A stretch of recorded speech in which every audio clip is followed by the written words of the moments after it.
Кыргыз элакыны Омар Султановдун 90 жылдыгына карата Тосор айылдык мектебинде эскерүү кечеси өткөрүлдү. Ага атайын чакырылган өкүлдөр катышып, улуу акындын өрнөктүү өмүр издерине токтолушту. Мектептин мугалимдери менен окуучулары бирдикте даярдаган сахналык оюндар көрсөтүлүп, акындын чыгармаларынан поэзиялар менен обонго айланган ырлары коштолуп барды. Эмесе сиздердин назарыңыздарга акынга арналган өткөрүлгөн кечиден орун бермекчибиз. Көрүүчүлөр, ыр күйөрмандар жана ыр сүйөрмандары. Сен жөнүндө поэма. Чарчоонун 100-чы ыры, адамдын тагдыры. Баштаган кайталангыс чыгармаларды жараткан сүйүүнүн султаны атыккан кыргыз эл акыны Омар Султанов атабыздын бүгүн көзү тирүү болгондо 90 жашка чыгып, күзүндө күтүрөтө төөнүн карды жарылган мезгилде улуу жашын белгилемек экенбиз. Бүткүл түрк дүйнөсүн поэзия кечесинин молдугу, даандуулугу, кемебестиги менен ээлеп алган сайдын кара ташындай окурмандары, күйөрмандарынын көптүгүнөн көз тайгылаткыч чиркин. Сүйүүнү акылым түгөнгүчө жазам деген эл акыны арабызда жок. Ал өзү жараткан ашуутөр, чолоктор, жетөгүз жергелеринде курбуларын калтырып, ак булуттарды аралай каякадыр ис салып кеткендей. Сен жөнүндө баштап бүтпөс поэма, каламыма бердим таап зор бакыт. Сени ойлоп ар бир баскан кадамда, сени менен күн да батып, таң да атып. Ушул саптар касиетти сөзүмдүн жазарында өрт болуп эзилдим. Сүйүү мени кете жазды эритип, өзүм оттой ысык сезилдим. Мага келчү майда күнүч кайгылар, урундуңар тоскоолдукка урабас, эми мени кебете албай калдыңар. Мен чынармын, кылым көктөп куурабас. Омар Султановдун чыгармалары, макалалары 1953 жылдан баштап жарык көрө баштаган эле.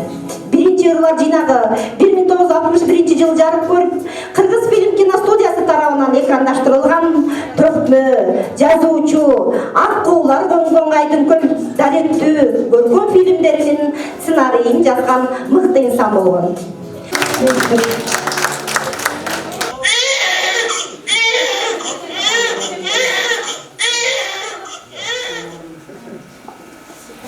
Оомат келди, өмүр келди, оомат алып келген ысымың омор болсун. Бактылуу бол, каалайм сага өмүрдү, каалайм сага инсан бол деп каалаймын. Каалайм сага белгилүү бол, дүйнөгө ташта изиңди. Каалайм сага өмүрлүү бол жана чексиз болсун өмүрүң. Элге билим керек. Атам болсо күндө талаада, апам болсо күндө суу ташыйт, чарчайт. Эгерде мен жакшы бала болуп, жакшы окусам, алардын түйшүгү жеңилдейт беле. Омар балам, бак бол, сабагыңа кечигесиң. Сен биздин үмүтүбүзсүң. Сен жашоого дем бересиң. Билим алуудан эринде, бол балам. Азыр апа баратам.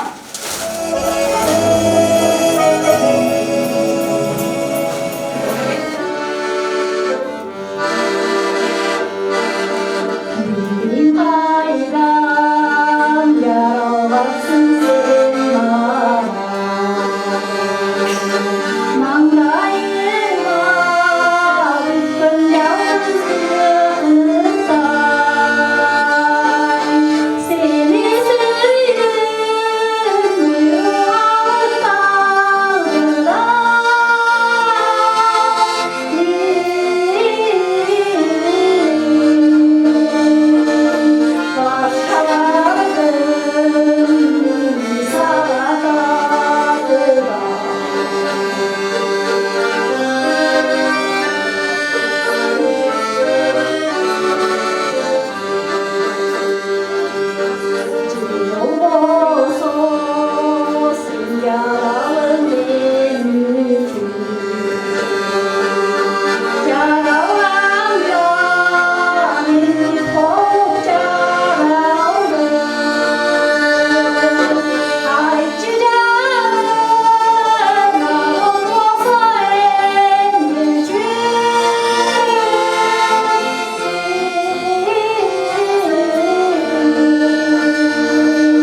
ташыган сабанын бир уртан чай калтыраганы омор агайдын ниет кылдым балким ошол уюлчусу далайдын тамгалар сөздөр ырга айлансын акындык өнөр ылайым менин дагы урпагыма байлансын. Билем, жаштык куш учуп кетсе кайрылбай. Жай гана эскерүү калат. Убагында бактагыла ошол сабак. Ооба акын, жашты шамал. Уруп өтсө байкабайбыз билбейбиз. Учурунда билбей анан кап деп өзүбүздү билбейбиз. Биз өмүрдүн кайсы жагын тандайбыз? Аккан сууга каршы ага алабызбы? Эх жаштык, орду толгуш бакыт тура. Буруу бекер өткөрбөйлү, бүжүргөндүк менен алга карай талпыналы. Канат сербейли, жаштар белгиле, акырдын өзүн тыңдайлы. Эх, жаштык. Кайра акка кайрылса гана жолоочудай болуп туранын багыты. Кана эмесе тыншагыла. Менин музам жана.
Alıyız davut, жетсең өчөт, жетпесең күйөт.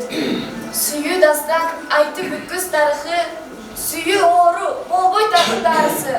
Санаң күчөп, кусалыгың сезилсе, бул оорунун сага жугуп жатышы.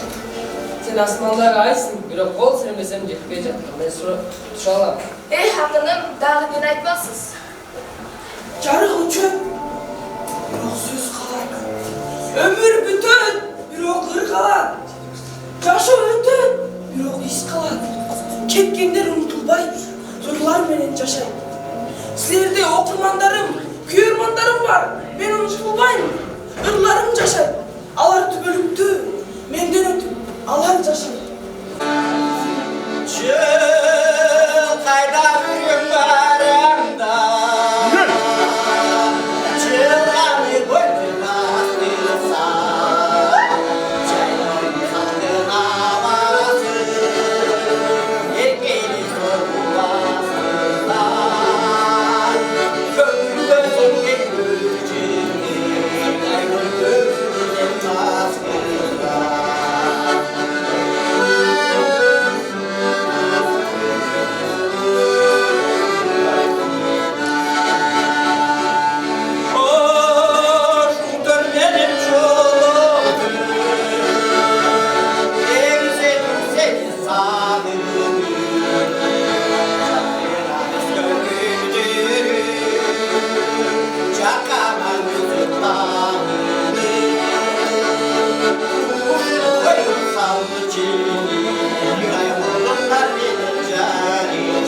Тосор орто мектебинде окуучулар менен мугалимдер менен биргеликте даярдалган улуу акыныбыз Омар Султановдун 90 жылдыгына карата адабий чыгармачылык кече болуп атат. Омар Султановдун 90 жылдыгына карата ошо чыгармачылыгын окуучуларга кийинки муунга жайылтуу максатында жалпы эле ошо кыргыз элинин аттын кашкасына таанымал Омар Султановдун чыгармачылыгынын даңазалоо иретинде иш-чара өткөзүп атабыз. Өткөндө да ошо 3 Омар Султановдун каза болгон жерге берилген күнү эле ошого да Тосор коому эл менен Тосор айылы иш-чара өткөзүп Куран окутулду. Ал да Кудай буйрса күз айларында республикалык деңгээлде Омар Султановдун 90 жылдыгын өткөрүүгө пландап атабыз. Ал эми бүгүнкү иш-чара болсо ошо райондук жетекчилерди, айыл өкмөттү, элди, коомчулукту чакырып ушул 90 жылдыкты өткөзөлү деген өткөзүп жатабыз. Мунун эң негизги максаты ошол Омар Султановдун чыгармаларын, ырларын ошол кийинки муунга жайылтуу, окуучуларыбызга эсинде калып, ошол чыгармаларынан эргүү алып, келечекке бир патриоттуулукка тарбиялоо болуп саналат. Андан тышкары ошол калемдештери, үзөңгүлөштөрү, айылдаштары, ошол Тосор айылында жашаган эл журт менен бир жакшы иш-чара өткөзүп атат. Буюрса иш-чарабыз мен ойлойм жакшы деңгээлде өтөт деп.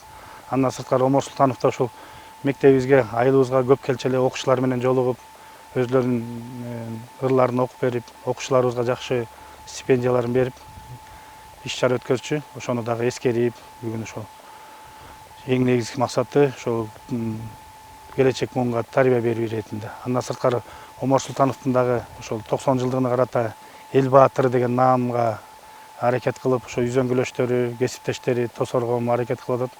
Буюрса эл баатыры деген наам берилет деген ойдобуз.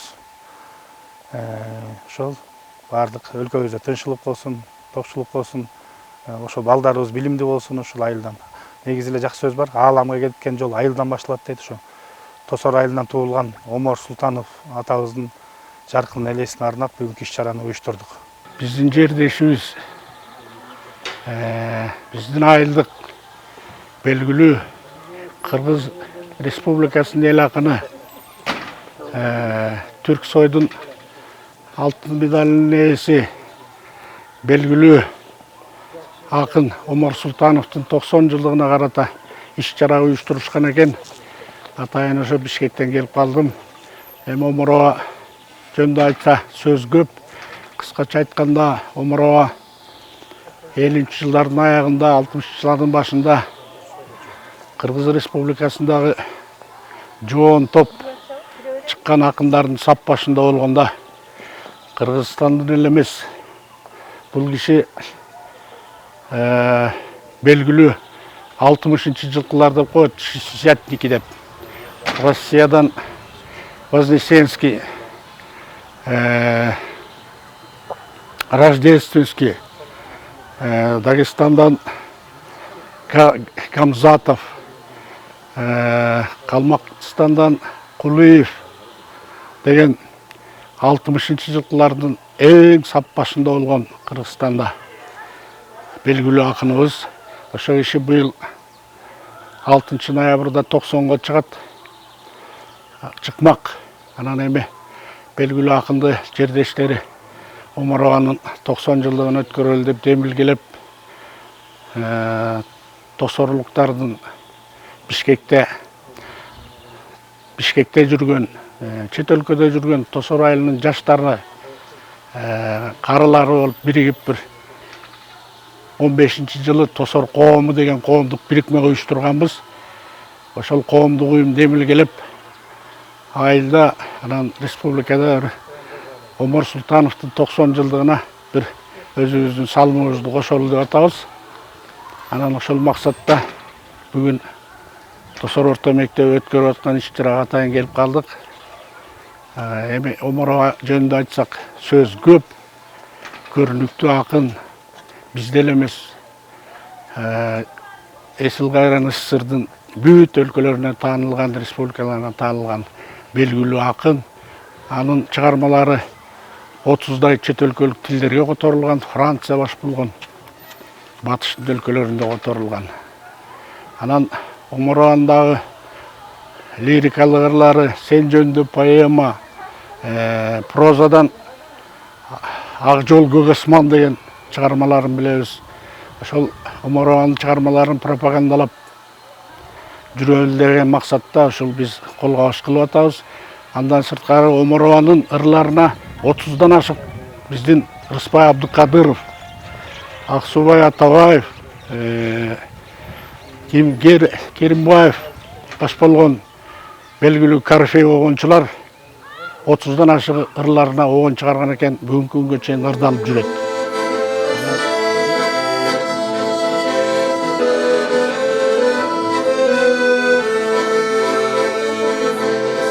Хаппай, мени типтейт бактарактар, жүрөктө сагынычым карашкансың. Негедир канаттуулар учуп өтсө, сезилер сени көздөй бараткансың.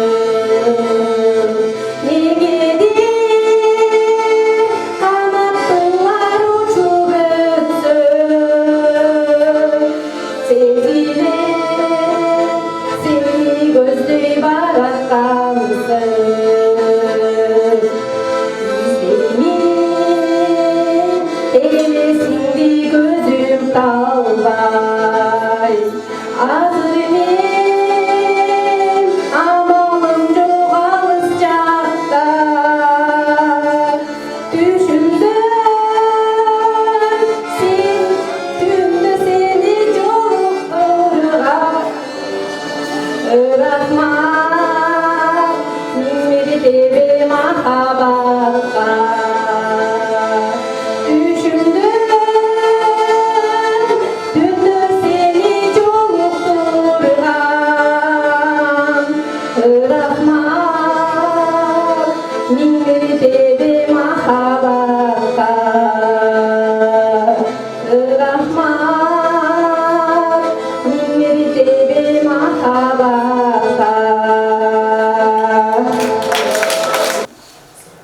Омарова өзүнүн калеминен бүтүндөй мурунку Совет мамлекетинин курамындагы мамлекеттердин, ошондой эле көптөгөн Европа мамлекеттеринин, жагы Америкага чейин өзүнүн поэзиясын, өзүнүн ырларын тараткан инсан. Омар Султановдун ырлары, чыгармалары түбөлүктүү, жүздөгөн миңдеген кызматтарды картып жашап өмүр сүрөт.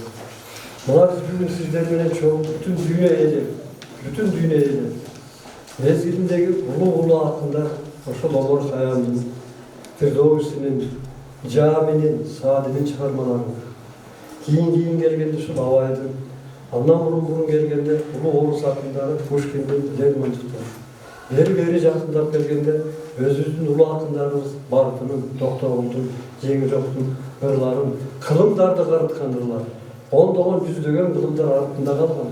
Ошонун баардык чыгармаларын бүгүн ошол чыгармалар менен жашап өмүр сүрүп келатабыз. Омаровдун поэзиясы, чыгармалары жүздөгөн миңдеген кылымдарды карытат. Мезгил өтөт, жашоо өтөт. Баарыбыз бул жарык дүйнөдөн кетебиз. Өз Алланын жараткандын тагдыры ушундай. Бирок Алла тобуз жашай берет. Ысык көлүбүз жашай берет. Сиздер отургузуп кеткен тал теректер өсүп, жайлап, жаркырап, гүлдөй берет. Омаровабыз арабызда болбойт, бирок анын поэзиясы, анын ырлары дагы жүздөгөн, миңдеген кылымдарды жашап, өмүр сүрүп уланып кете берет.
ayrılardı korkor elim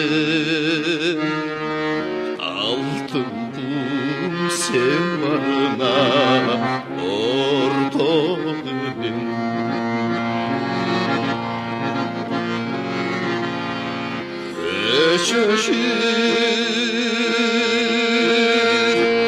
biz döksütken canlığa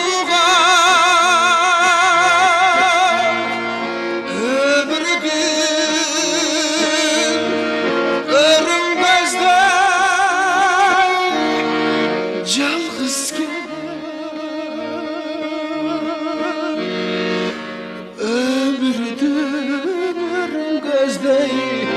yalnız gelin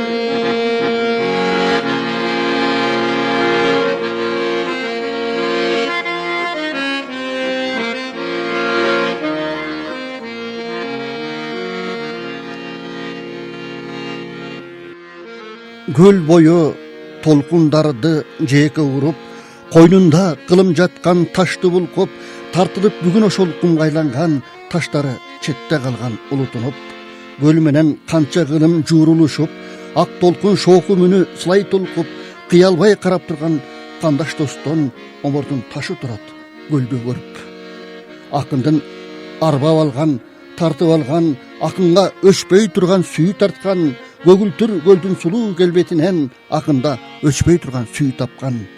Жибектей шуудураган жумшак шоокум, аялуу акын жүрөк тапкан борун, өкө бир кыналышкан сүйүү издеп, булуттарга орток болуп ачкан жолун. Көл жеги шарпылдаган көлдүн үнү, омурдун ак булуттар кайрыктары, жаңырып көл үстүндө бараткансыйт ак жаанга ырым коштой булуттары. Омурдун эресиндей омур ташы, башынан өткөрбөдү канчаларды, койнуна батыргандай ысык көлү өзүндөй элес берет тосорайлы. Geldim sağa sündüm aylarımı